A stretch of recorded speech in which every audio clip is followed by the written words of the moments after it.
وفي آلة الزمن زي فيلم شهير وبهير وسمير. ايوه. هم راحوا للسبعينات، تحبي انت تروحي لأنهي زمن؟ والله عايزه اقول لك يا فاطمه ان انا كنت حاسه انك تساليني السؤال ده، وانا كنت اتمنى ان حد يسالهوني، لان انا طول الوقت بقول انا عايزه اعمل كده.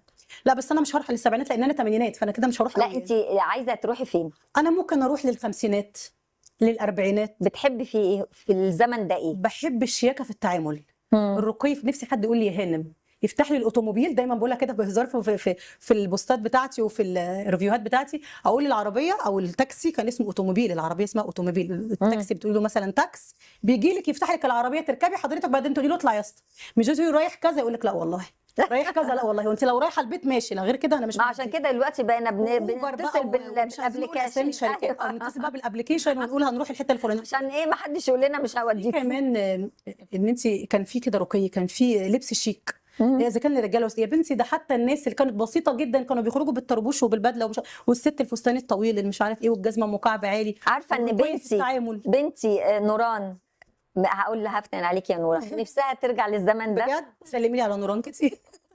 فعلا والله انا بقول لك لو افتقدت حاجه، انا فعلا افتقدت الحاجات الجميله اللي في الزمن ده، لان انا نفسي اعيش في الزمن ده. ودايما بقول في لقاءاتي كده نفسي ارجع للاربعينات، نفسي ارجع للخمسينات، نفسي اعمل فيلم ابيض واسود، نفسي قوي امثل قدام الناس بتوع زمان دول، نفسي امثل مع سراج منير، نفسي امثل مع ماري منيب، نفسي امثل مع نجيب الريحاني. يعني عارفه والله العظيم انا اصلا بعرف امثل وبحب التمثيل، بس انا يمكن هنكتشف الشيف ماجي بقى ان شاء الله في الحلقات الجايه بقى. لكن انا نفسي امثل مع الشخصيات دي ونفسي اعيش الحاجات دي.